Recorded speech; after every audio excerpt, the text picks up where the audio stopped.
Dynamic Crowds is a real-time crowd audio system geared towards bringing responsive audience energy into your game. In this quick tutorial, we'll show you how to get Dynamic Crowds up and running in just a few minutes. We'll be using Monopong from the Unity Asset Store, but the setup process should be the same for your project. First, we'll import our package into our Unity project. Most people will do this directly through the Unity Asset Store, but for this demonstration, we'll be importing it from a local package. Once the import is complete, locate the Dynamic Crowds prefab in your Assets folder and drag it into your scene. The prefab is configured to play on Awake and includes everything needed to start controlling your stadium crowd audio. We want the crowd to react if the player beats their previous score or not, so we'll open the Game Manager script for Monopong.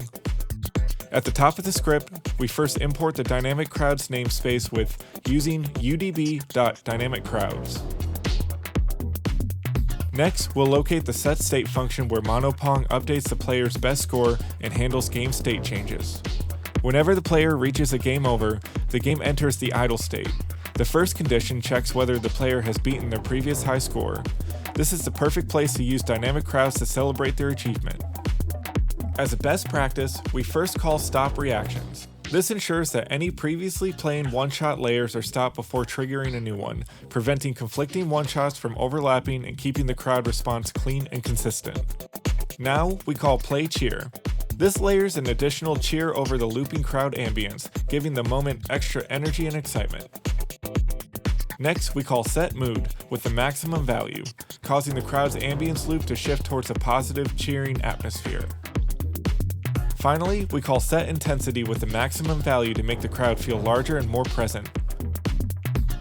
Now that we have our crowd cheering for the player's new high score, we'll create a very different reaction when they don't beat it. We'll call stop reactions again to ensure any lingering crowd reactions are stopped.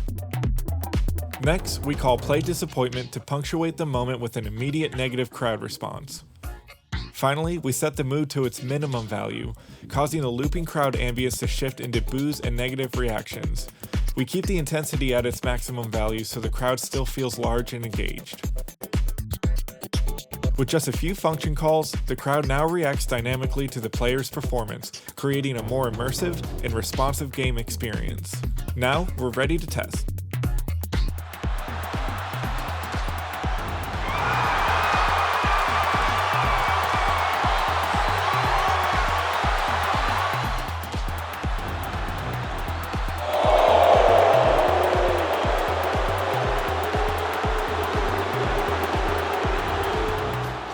And that's all there is to it. Dynamic Crowds is designed to be a fast, flexible solution for bringing stadium atmosphere and reactive crowd audio to your next game. For more advanced features and customization options, be sure to check out the documentation included in the asset package. You'll find a complete list of available functions, setup guides, and examples to help you get the most out of Dynamic Crowds. Thanks for watching, and we hope Dynamic Crowds helps bring your next project to life.